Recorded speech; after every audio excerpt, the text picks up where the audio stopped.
Kumusta mga This is a beautiful day to make girls get mad at us once again. Babala, pag natamaan ka, sa pool ka talaga.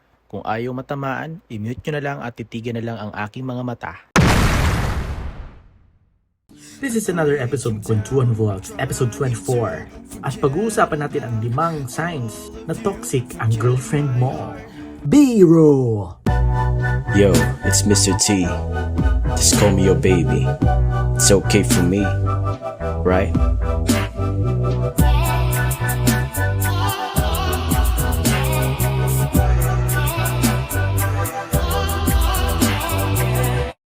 So yun, kapit na maayos pare ay mong girlfriend mo. Napanoorin nyo itong video. Pag-awalan nyo kung may mga ganito siyang traits. Basta ayusin mo lang ang pag-iilag mo pag sinapaka niya.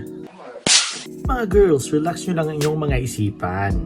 Hindi naman kayo sinisiraan, kundi pinupo na lang ang iyong mga kamalian. Unang-unang sign na toxic ang iyong girlfriend. If they constantly lie to you. Malaki man o maliit man yan na pagsisinungaling, it's still a lie. Liar, liar, liar. Probably sobrang sakit na sa atin mga par kung mismo yung babae na ang magsisinungaling mismo sa mukha natin. They probably lie about their schedule. They probably lie about the people they're with. They lie about everything even if it's so small. But still, it is a lie. I don't get why girls lie for the reason so that we'll not get hurt or para hindi siya pag-isipan ng masama. Kung makikita nyo kasi mga girls, sobrang sakit din sa amin kung kayo ay magsisinungaling kahit sobrang liit pa niyang pagsisinungalingan nyo.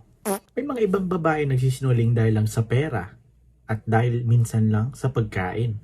Pag nagsinungaling siya sa iyo na wala siyang pera kaya wala siyang bibili ng pagkain ngayon at nahuli mo na sobrang daming biniling pagkain at nagpakain pa sa mga friends. Sobrang toxic na yan pare, hiwalayan mo na.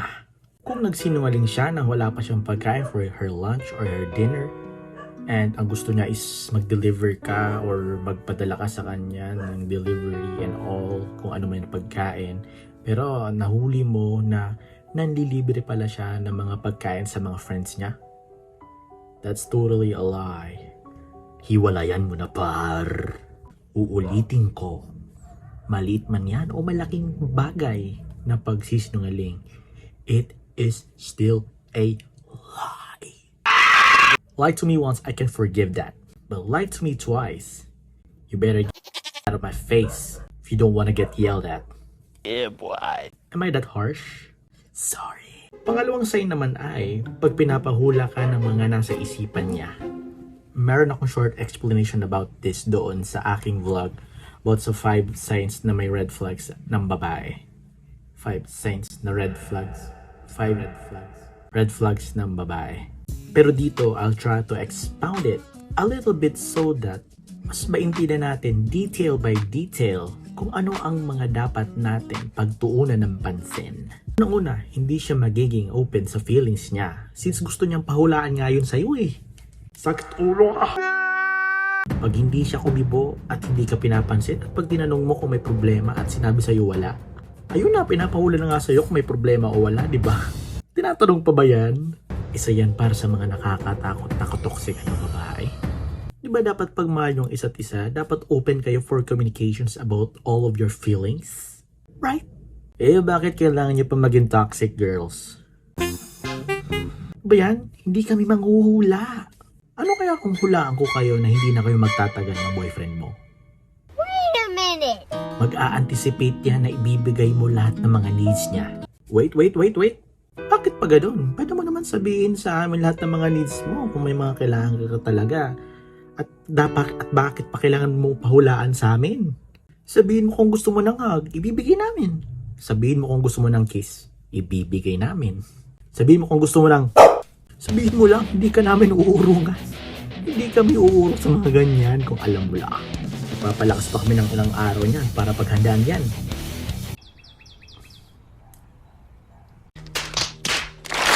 Pangatlong sign naman na toxic siya if minamalit ka niya sa ibang tao.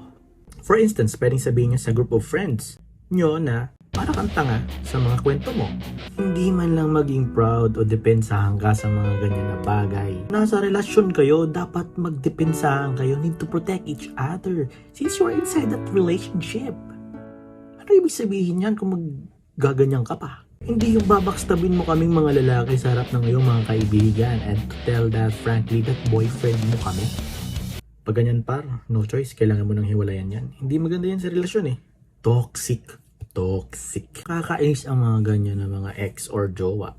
Hindi ko maisip kung bakit sinagot ka pa niya kung babackstabin ka lang niya naman sa mga kaibigan niya.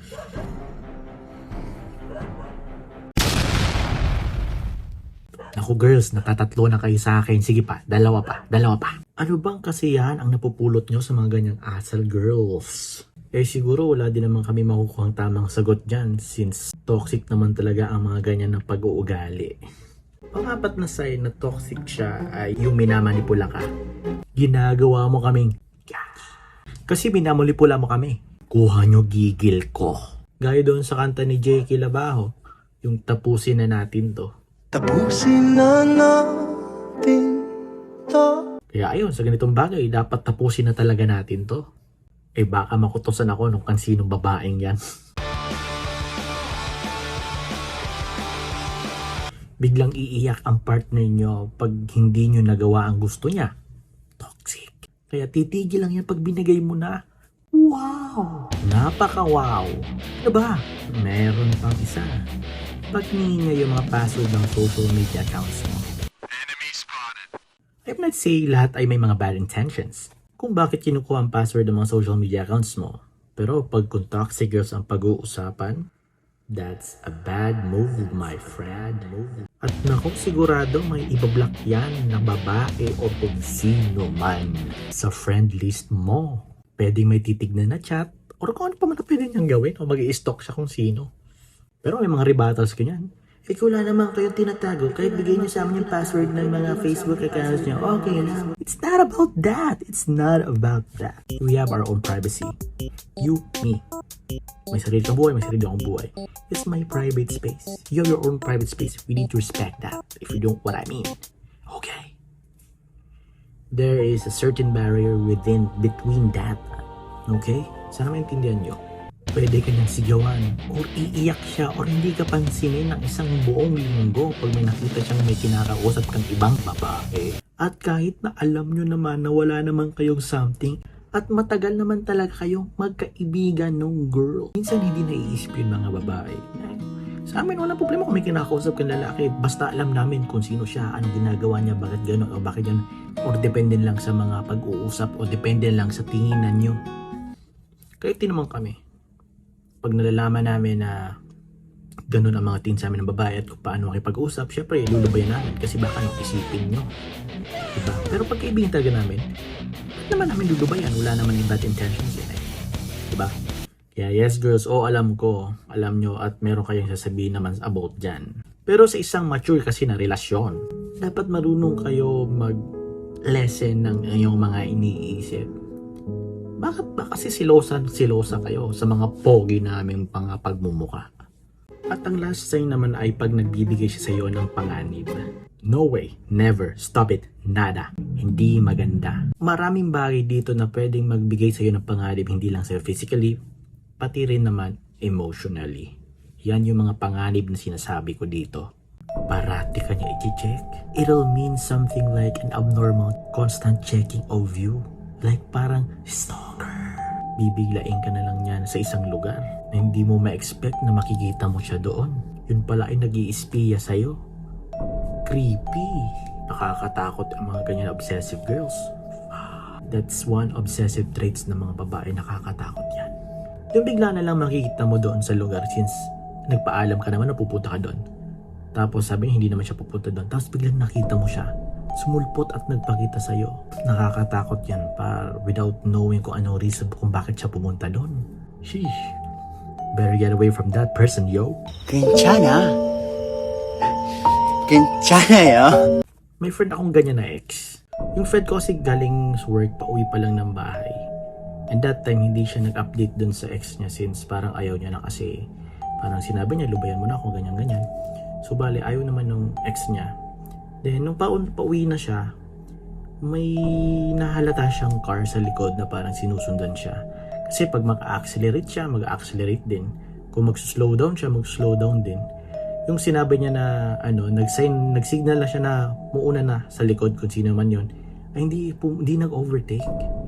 Kaya napag-isip niya, sino ba kaya yon? Sino ba kaya? Ba't ganon? Hanggang sa napagtanto niya at narealize niya, oh,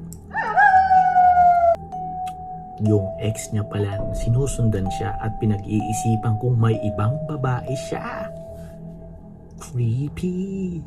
May iba naman yung parang susuntukin ka na lang bigla kasi sobrang galit sa'yo. Kahit wala ka namang ginagawa, nainis lang siya bigla. Na-experience ko din yun sa ex ko. Sobrang sakit lang sa damdamin at sa aking katawan. Na ganyan ang ginagawa sa'yo na wala ka namang ginagawang mali. Sinasabi mo lang yung point mo, sinasabi mo na ganito, ganyan. Pero parang hindi niya maintindihan. Gusto niya pakinggan mo ang mga sinasabi niya na kahit unreasonable na. O yun, those are the 5 signs na toxic ang girlfriend mo. Huwag kang magbubulag-bulagan par. Alamin mo at tignan kung kaya pa or hindi na. Tanging maa-advise ko lang sa'yo, kung kanya pang baguhin yon, go for it. Pero kung hindi na, lubayan mo na siya. Or magdesisyon ka na ng maayos. Kasi parang ang cruel naman kung sabihin ko sa'yo, nalubayan mo na agad. Pero yun nga, marami pang iba dyan, mas makakabuti sa'yo par. Kaya eto tatandaan mo, mahalaga ka. Okay?